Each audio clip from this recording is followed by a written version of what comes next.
بسم اللہ الرحمن الرحیم۔ میں ایک امام مسجد تھا۔ مسجد کی تعمیر کے لیے لوگوں کے ہجوم میں کھڑا چندے کے لیے درخواست کر رہا تھا کہ جب ایک عورت میرے پاس آئی اور کہنے لگی، میں تمہاری بیوی ہوں۔ میں اس عورت کو جانتا تک نہیں تھا۔ میں نے بہت انکار کیا لیکن وہ بضد رہی۔ جب میں نے اس سے ثبوت مانگا تو اس نے ایک ایسی چیز دکھائی کہ میرے پیروں تلے سے زمین نکل گئی۔ میری عمر 32 سال تھی لیکن میری شادی ابھی نہیں ہوئی تھی۔ میں امام مسجد تھا اور مسجد سے منسلک ایک چھوٹے سے کمرے میں رہتا تھا۔ لوگوں میں میری بہت عزت تھی۔ ہماری مسجد ابھی زیر تعمیر تھی اور مسجد کے برابر رہنے والے گھر کے رہائشیوں نے بھی اپنے گھر مسجد کے لیے وقف کر دیے ہوئے تھے۔ مسجد کے لیے چندہ اکٹھا کرنے کا کام میرا ہی تھا۔ میں عشاء کے بعد کچھ دیر کے لیے لوگوں کو اس کام کی طرف رغبت دلاتا کہ وہ مسجد کی تعمیر میں اپنا حصہ ڈالیں۔ کافی لوگوں نے پیسے دینے شروع کر دیے تھے۔ بہت سے لوگ جب لاکھوں روپے دینے آتے تو لکھت پڑھت ضرور مجھ سے کرواتے تھے کہ ان کا پیسہ مسجد کے علاوہ کہیں اور نہ لگ سکے، کیونکہ وہ سب پیسے میرے ہی پاس موجود ہوتے تھے۔ مغرب کے بعد میں کچھ دیر کے لیے باغ میں چہل قدمی کے لیے لازمی چلا جاتا تھا۔ باقی میرا سارا دن مسجد کے کاموں میں ہی گزر جاتا۔ عشاء کے بعد ہی اپنے کمرے میں جاتا تھا۔ اب بھی مغرب پڑھ کر جب میں گھر سے نکلا تو بہت سے لوگ مسجد کے لیے مجھے پیسے دینے لگے۔ ابھی میں ان سے باتوں میں مصروف تھا کہ ایک لڑکی سب مردوں کے بیچ راستہ مانگتے ہوئے میرے سامنے کھڑی ہو گئی۔ کہنے لگی، مجھے آپ سے بہت ضروری بات کرنی ہے۔ دیکھنے میں خوبصورت اور جوان تھی۔ کالی چادر لیے ہوئے تھی۔ چہرے پر کوئی پردہ نہیں تھا۔ عورت کو دیکھ کر مرد پیچھے ہٹ گئے۔ مجھے لگا شاید کوئی دینی مسئلہ پوچھنے آئی ہے یا پھر کوئی وظیفہ پوچھنا ہوگا، یا ہو سکتا ہے مسجد کے لیے کوئی چندہ دینا ہو۔ میں نے کہا، جی محترمہ، فرمائیے، کیا خدمت کر سکتا ہوں میں آپ کی؟ کہنے لگی، کیوں انجان بننے کی کوشش کر رہے ہیں؟ میں آپ کی بیوی ہوں۔ یہ سن کر تو میں یکدم ہی اچنبھے میں آ گیا۔ یہ کیا کہہ رہی تھی وہ؟ میری تو ابھی شادی بھی نہیں ہوئی تھی اور میں اس عورت کو جانتا تک نہیں تھا، بلکہ میں نے تو اسے پہلی بار دیکھا تھا۔ میں نے کہا، آپ کا دماغ تو درست ہے، آپ ہوش میں تو ہیں، کیا کہہ رہی ہیں آپ؟ مجھے تو اس لڑکی کی بات سن کر اپنی عزت کے لالے پڑ گئے تھے۔ وہاں موجود سب افراد کی نظریں مجھ پر ہی تھیں۔ میری سب عزت کرتے تھے۔ میں نے آج تک کبھی کسی عورت پر غلط نظر تک نہیں ڈالی تھی، اور وہ لڑکی کھلے عام سب کے سامنے مجھ پر الزام لگا رہی تھی۔ کہنے لگی، 4 دن سے تو آپ گھر مجھ سے ملنے نہیں آئے۔ میں پریشان ہو گئی تھی، اس لیے مجبوراً مجھے آپ کے پاس یہاں مسجد میں آنا پڑا۔ اس کی بات پر مجھے غصہ آنے لگا تھا۔ کیسے بے شرموں کی طرح مجھ پر جھوٹے الزام لگا رہی تھی۔ سب کی شاکی نظریں مجھ پر تھیں۔ ان میں بہت سے بزرگ ایسے بھی تھے جو میری شرافت کو دیکھ کر اپنی بیٹیوں کی شادی مجھ سے کرنے کے خواہش مند تھے اور ڈھکے چھپے الفاظ میں مجھ سے کہہ بھی چکے تھے۔ میں چاہتا تھا کہ مسجد کی تعمیر سے فارغ ہو جاؤں تو شادی کے بارے میں بھی سوچوں، لیکن یہ عورت مجھے بدنام کر رہی تھی۔ میں نے اسے کہا، ایک عورت ہوتے ہوئے آپ کو شرم نہیں آتی کسی غیر مرد کے ساتھ اس قسم کی بات کرتے ہوئے؟ میں آپ کو جانتا تک نہیں ہوں، کبھی آپ کو دیکھا تک نہیں ہے، اور آپ ہیں کہ بنا لحاظ مجھے بدنام کرنے کی کوشش کر رہی ہیں۔ دن رات میں مسجد میں رہتا ہوں، سب لوگ جانتے ہیں کہ میں کہیں نہیں جاتا۔ میری بات سن کر بہت سے لوگ کہنے لگے، ابھی بھی تمہیں شرم آنی چاہیے، ایک نیک اور دیندار شخص پر ایسا گھٹیا الزام لگاتے ہوئے۔ ہم جانتے ہیں مولانا صاحب ہر وقت مسجد میں ہی ہوتے ہیں۔ جی نہیں، آپ کی اطلاع کے لیے عرض ہے کہ یہ روز مغرب کے بعد عشاء تک مسجد میں نہیں ہوتے، اس وقت یہ میرے ساتھ ہوتے ہیں۔ یہ سن کر میں دنگ سا رہ گیا کہ وہ میری روز کی روٹین سے بھی واقف تھی اور کیسے فراٹے سے جھوٹ بول رہی تھی، مجھ پر الزام لگا رہی تھی۔ میں نے کہا، میں باغ میں چہل قدمی کے لیے جاتا ہوں۔ وہ لڑکی مجھے دیکھ کر کہنے لگی، مولانا صاحب، آپ نے مجھ سے نکاح کیا ہے، کوئی گناہ تو نہیں جو یوں سب سے چھپاتے پھر رہے ہیں؟ اس لڑکی کی بات پر تو میں اب آپے سے باہر ہونے لگا تھا۔ ایک کے بعد ایک جھوٹ وہ مسلسل بولے جا رہی تھی۔ دیکھو محترمہ، میں تمہارا بہت لحاظ کر رہا ہوں، اس لیے عورت ہونے کا ناجائز فائدہ مت اٹھاؤ اور نکلو یہاں سے۔ میں تمہیں جانتا تک نہیں ہوں، اور مجھے کیا ضرورت پڑی ہے کہ میں تم سے خفیہ نکاح کرتا پھروں؟ مجھے غصہ آنے لگا تھا۔ بے شک میں بہت ضبط کا مظاہرہ کر رہا تھا، لیکن آخر کب تک کرتا؟ بہت سے لوگ جانتے تھے کہ میں مغرب کے بعد عشاء تک مسجد میں نہیں ہوتا۔ کافی لوگ یہ بات نہیں جانتے تھے کہ میں باغ میں چہل قدمی کے لیے جاتا ہوں اور نہ ہی میں ہر ایک کو بتا کر جاتا تھا۔ لوگوں کی مشکوک نظریں مجھ پر اٹھنے لگی تھیں، اور ایک عزت دار مرد کے لیے ایسی نظریں بہت ہی زیادہ حیثیت دیتی ہیں۔ میں وہاں سے واپس مسجد کی طرف جانے لگا، لیکن وہ عورت میرے سامنے آ کھڑی ہوئی، رونے لگی، کہنے لگی، سرتاج، مجھ سے ایسی کیا کوتاہی ہو گئی ہے جو آپ مجھ سے ایسا بیگانگی والا سلوک کر رہے ہیں؟ میں نے تو آج تک آپ کی کوئی بات نہیں ٹالی۔ نہ جانے کیوں وہ میری شرافت کا کڑا امتحان لے رہی تھی۔ میں نے آپ جناب کو بالائے طاق رکھ کر غصے سے انگلی اٹھا کر اسے تنبیہ کرتے ہوئے کہا، میں تمہارا کچھ نہیں لگتا۔ اب اگر تم نے مجھ پر کوئی بھی الزام لگایا تو میں تمہیں پولیس کے حوالے کر دوں گا۔ میری آنکھیں اس وقت قہر برسا رہی تھیں۔ وہ اپنے چہرے پر بے چارگی اور مسکنت ڈالے خود کو سچا ثابت کرنے کی کوشش کر رہی تھی۔ کہنے لگی، میرے پاس سارے ثبوت ہیں کہ آپ ہی میرے شوہر ہیں۔ اس نے اپنے کندھے پر لٹکے پرس کو کھولا اور کچھ کاغذات میرے حوالے کیے۔ بہت سے لوگ میرے پاس آ کر وہ پیپر دیکھنے لگے۔ وہ دیکھ کر میرے پاؤں تلے سے زمین ہی نکل گئی تھی کہ وہ تو نکاح نامہ تھا، جہاں میرا شناختی کارڈ نمبر بھی ٹھیک لکھا تھا اور اس کی کاپی بھی ساتھ میں اٹیچ تھی، اور اس عورت کے شناختی کارڈ کی کاپی بھی۔ میرے دستخط بھی ویسے ہی ہوئے تھے جیسے میں کرتا تھا، کوئی فرق نہیں تھا ان دستخطوں میں۔ میرا تو دماغ گھوم کر رہ گیا تھا، بھلا یہ سب اس عورت کے پاس کیسے آ سکتا ہے جسے میں نے آج ہی پہلی بار دیکھا ہے، اور اس نے یہ سب کیسے حاصل کیا؟ میری عقل سوچنے سے قاصر تھی۔ ابھی یہ بات ہی میں سیکھ نہیں پا رہا تھا کہ جب اس نے اپنا موبائل نکال کر مجھے اس میں اپنی اور میری تصویر بھی دکھا دی، جہاں میں تو سفید شلوار قمیص میں کھڑا تھا اور وہ ایک سرخ سے لباس میں تھی۔ سب لوگ بڑی دلچسپی سے یہ سب دیکھ رہے تھے۔ میری عزت کا جنازہ نکل گیا تھا۔ میں نے وہ پیپر اور موبائل اس عورت کے ہاتھ میں رکھا اور کہا، میں نے تم سے کوئی نکاح نہیں کیا، تم جھوٹ بول رہی ہو، اس سے جاؤ یہاں سے۔ میری بات سن کر وہ لڑکی واویلا مچانے لگی، کہنے لگی، اب تو میں نے سارے ثبوت دے دیے ہیں، اب آپ سب لوگ ہی مجھے انصاف دلوائیں، یہ میرے شوہر ہیں۔ اس چالاک عیار لڑکی کی بات سن کر اب تو سبھی خاموش تماشائی بنے کھڑے تھے۔ میرا تو رنگ پھیکا سا پڑ گیا تھا۔ میری برسوں کی کمائی عزت خاک میں مل گئی تھی، وہ بھی بنا کسی قصور کے۔ نہ جانے وہ لڑکی کون تھی اور اتنا بڑا جھوٹ کیوں بول رہی تھی؟ سب لوگ مجھے شک بھری نظروں سے دیکھنے لگے، کہنے لگے، مولانا صاحب، آپ نے نکاح کر ہی لیا ہے تو اب مان بھی لیں۔ ارے بھائی، اس لڑکی کے پاس سارے ثبوت ہیں۔ میں یوں تھا کہ ابھی رو دوں گا۔ میں نے کہا، خدا کے لیے میرا اعتبار کرے، میں اس لڑکی کو جانتا تک نہیں ہوں، میں نے اس سے کوئی نکاح نہیں کیا، اور اگر مجھے شادی کرنی ہی ہوتی تو مجھے چھپانے کی ضرورت ہی کیا تھی؟ میں سب کو بتا کر بھی کر سکتا تھا۔ ایک شخص کہنے لگا، مولانا صاحب، آپ ہی ایسا کوئی ثبوت پیش کر دیں جس سے یہ لڑکی جھوٹی ثابت ہو جائے۔ میرے پاس تو ایسا کوئی کاغذی ثبوت نہیں تھا جو میں پیش کرتا۔ میں نے کہا، یہ لڑکی میرے ساتھ چال چل رہی ہے، اس لیے یہ جھوٹے ثبوت اکٹھے کر کے لائی ہے۔ مجھے کیا علم کہ یہ میرے ساتھ کون سا کھیل کھیلنے والی ہے جو میں ایسے ثبوت اکٹھے کرتا۔ میری بات سن کر وہ لڑکی بے ساختہ بولی، میں ایک عورت ہو کر بھلا کیوں ایسا جھوٹ بولوں گی؟ کسی غیر مرد کو اپنا شوہر کیوں کہوں گی؟ جبکہ ایسا جھوٹ بولنے سے مجھے تو میری عزت کا خطرہ ہے۔ میں بھلا ایسا جھوٹ کیوں بولوں گی؟ اگر آپ کو گواہ چاہیے تو میں ابھی اپنے ابا کو اور بھائی کو بھی بلا لیتی ہوں، جن سے انہوں نے میرا رشتہ مانگا تھا اور جن کے سامنے میرا ان سے نکاح ہوا ہے۔ نہ جانے کیوں میں اس لڑکی کے جھوٹ پر بدحواس سا ہونے لگا تھا۔ اس لڑکی نے فون کر کے 2 مردوں کو اور بلا لیا جو اس لڑکی کا ساتھ دینے لگے۔ بحث طویل ہو چکی تھی، بہت سے امام اور مفتی بھی جمع ہو گئے۔ نکاح نامے پر حکومت کی اسٹیمپ بھی موجود تھی۔ نکاح نامہ اصلی تھا، سارے ثبوت ٹھیک تھے، شک کی کوئی گنجائش نہیں تھی۔ اب مفتیان حضرات مجھے شک بھری نظروں سے دیکھ رہے تھے۔ پھر 2 مولانا جو میرے ساتھی بھی تھے مجھے الگ کمرے میں لے گئے، کہنے لگے، دیکھیں ظفر، اگر آپ سے کوئی غلطی ہو گئی ہے اور آپ نے چھپ چھپا کر نکاح کر لیا ہے اور اب اپنی عزت کی خاطر مکر رہے ہیں تو دیکھیں یہ غلط ہے، گناہ ہے۔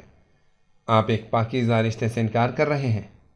ارے بھائی، ان کے پاس سارے ثبوت موجود ہیں، آپ مان جاؤ تو ہم بات سنبھال لیں گے۔ میری آنکھیں بھر آئی تھیں۔ میں نے ان کے سامنے ہاتھ جوڑ کر کہا، میں نے اس لڑکی سے کوئی نکاح نہیں کیا، آپ لوگ کیوں مجھے جھوٹا ثابت کر رہے ہیں؟ میں کیسے کسی لڑکی کو بنا نکاح کے اپنے ساتھ رکھ سکتا ہوں؟ کہنے لگے، نکاح نامہ تو اصلی ہے، شناختی کارڈز کا نمبر تمہارا درست ہے، سائن تمہارے بالکل وہی ہیں، تمہاری تصاویر اس لڑکی اور اس کے والد اور بھائی کے ساتھ موجود ہیں، پھر ہم کیا سمجھیں، کسے سچا سمجھیں؟ میں نے کہا اس کا ایک ہی حل ہے میرے پاس۔ وہ لڑکی اگر یہ کہتی ہے کہ میں نے اس سے نکاح کیا ہے تو میں سب کے سامنے اسے طلاق دے دیتا ہوں، قصہ یہیں ختم ہو جائے گا، کیونکہ میرا اللہ جانتا ہے کہ وہ لڑکی میرے لیے غیر محرم ہے۔ میں ایک چھت کے نیچے اس لڑکی کے ہمراہ ایک منٹ نہیں رہوں گا۔ میری بات سن کر وہ مفتی ساتھی کے ساتھ باہر نکل گئے۔ پھر مجھے ایک اور ساتھی بلانے آ گیا۔ وہ لڑکی سسکیوں سے رو رہی تھی، میرے سامنے ہاتھ جوڑ کر بولی، خدا را ظفر، مجھے طلاق مت دیں، مجھ سے ایسی کون سی غلطی ہو گئی ہے؟ میں سب کے سامنے آپ سے معافی مانگ لیتی ہوں، مجھے طلاق مت دیں۔ میں نے غصے سے اپنا رخ بدل دیا۔ اس کے والد کی سفید داڑھی تھی، آنکھوں میں آنسو بھرے کہنے لگے، ٹھیک ہے، یہ میری بیٹی کو طلاق دینا چاہتے ہیں تو پہلے حق مہر کا انتظام بھی کر لیں، جو 20 لاکھ ہے۔ یہ سن کر میرے اوسان خطا ہو گئے تھے۔ اتنی بڑی رقم حق مہر میں؟ ایک کے بعد ایک دھماکہ تھا جو وہ لوگ مجھ پر کر رہے تھے۔ میں غریب سا سادہ سا بندہ، امامت کا ہدیہ مجھے 20,000 بمشکل ملتا تھا، بھلا اتنی بڑی رقم میں کیسے حق مہر میں لکھوا سکتا تھا؟ اب میں بری طرح سے پریشان ہو کر رہ گیا تھا۔ ایک غیر عورت کو بنا نکاح کے اپنے گھر نہیں لے جا سکتا تھا، اور نقلی نکاح کی نقلی طلاق کی رقم میری بساط سے باہر تھی۔ میں عجیب و غریب مشکل کا شکار ہو گیا تھا۔ وہاں موجود سب لوگ اس قسم کی بات پر عجیب سی سچویشن کا شکار ہو چکے تھے۔ میرے پاس اب بس ایک ہی راستہ بچا تھا۔ میں نے کہا، میرا اللہ جانتا ہے کہ میں نے اس لڑکی سے کوئی نکاح پہلے نہیں کیا، لیکن اس کے پاس سارے جھوٹے ثبوت موجود ہیں۔ دنیا کے سامنے بے شک یہ سچی اور میں جھوٹا ہوں، لیکن میرا اللہ غیب کے علم کو جانتا ہے۔ میں نے اس لڑکی سے پہلے کوئی نکاح نہیں کیا۔ جو رقم حق مہر پر اس لڑکی نے لکھی ہے وہ میری بساط سے باہر ہے، اس لیے آپ میرا اس سے نکاح پڑھوا دیں۔ بنا نکاح کے میں اسے اپنے گھر ہرگز لے کر نہیں جاؤں گا۔ پھر یہی طے پایا کہ نکاح کو دوبارہ کر دیا جائے۔ میرا نکاح اس لڑکی سے پڑھوا دیا گیا جس سے مجھے کچھ دیر پہلے ہی شدید نفرت سی ہو گئی تھی۔ ایسی ذلت تو میں نے کبھی سوچی تک نہ تھی۔ میں اسے مسجد سے منسلک کمرے میں لے آیا جہاں میں رہتا تھا۔ وہ گھر اتنا چھوٹا تھا کہ بس ایک کمرے اور چھوٹے سے صحن پر مشتمل تھا۔ گھر میں داخل ہونے کے بعد میں نے صحن میں چارپائی بچھائی اور تکیہ رکھ کر لیٹ گیا۔ وہ وہیں صحن میں کالی چادر پہنے کھڑی مجھے دیکھ رہی تھی۔ میں نے غصے سے اسے کہا، سامنے کمرے میں چلی جاؤ اور کوشش کرنا کہ مجھے اپنی شکل مت دکھانا۔ وہ خاموشی سے کمرے میں چلی گئی۔ میرے سینے میں تو کوئی الاؤ دہک رہا تھا۔ میں ایک یتیم لڑکا تھا، ماں باپ کی حادثاتی موت کے بعد چچا کے پاس رہنے لگا، لیکن چچی مجھے برداشت نہیں کرتی تھی، چچا سے روز لڑتی تھی۔ وہ تنگ آ کر مجھے اسی مسجد کے مدرسے میں حفظ کے لیے ایسا چھوڑ کر گئے کہ پھر واپس نہیں پلٹے۔ میں نے قرآن مجید حفظ کیا، اردو انگریزی کی تھوڑی سی تعلیم حاصل کی، اسی مسجد کی امامت پر معمور ہو گیا۔ میری شرافت اور جھکی نظروں پر سبھی میری بہت تعریف کرتے تھے۔ کوئی عورت سامنے آ بیٹھتی تو میں اسے کبھی اتنے غور سے نہ دیکھتا کہ اس کے خد و خال میرے ذہن میں رہ جائے۔ فوراً سے اپنی نظریں جھکا لیتا تھا کہ یہ گناہ ہے۔ اللہ کی لو اور اس کا خوف میرے دل میں ایسا گھر کر چکا تھا کہ کبھی بھی اپنی شادی کے بارے میں سوچتا تو یہ خیال آتا کہ آج تک کسی عورت کو میں نے آنکھ بھر کر نہیں دیکھا۔ مجھے عادت ہی کہاں ہے عورت کے چہرے کو اتنا غور سے دیکھنے کی۔ میری تو نظریں فوراً سے جھک جاتی ہیں۔ پھر بیوی کو کیسے دیکھ پاؤں گا؟ اگر یہ کہا جائے کہ مجھ میں حیا کا عنصر عام مردوں سے کچھ زیادہ تھا تو غلط نہ ہوگا۔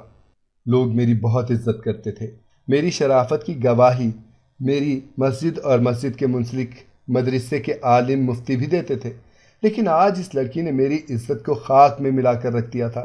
سب میری شرافت اور پاکیزگی کو ڈھونگ سمجھنے لگے تھے۔ نہ چاہتے ہوئے بھی میری آنکھوں سے آنسو بہنے لگے۔ مسجد میں تو میں سب کے سامنے ضبط کا دامن نہیں چھوڑا، لیکن اب تنہائی میں خود پر اختیار کھو بیٹھا تھا۔ میں دبی دبی سسکیوں کے ساتھ روتا رہا۔ میرے آنسو تکیے میں گر گر کر جذب ہو رہے تھے۔ ایک عزت دار مرد کے لیے یہ بات چھوٹی نہیں ہوتی کہ کوئی عورت اسے یوں سب کے سامنے اس کے کردار کو مشکوک کر دے۔ اس لڑکی کو اپنانا میری مجبوری تھی، پھر 20 لاکھ کا حق مہر بھرنا میرے اختیار میں نہیں تھا، لیکن مجھے وہ اتنی بری لگ رہی تھی کہ مجھے اس کا چہرہ دیکھنا تک گوارا نہیں تھا۔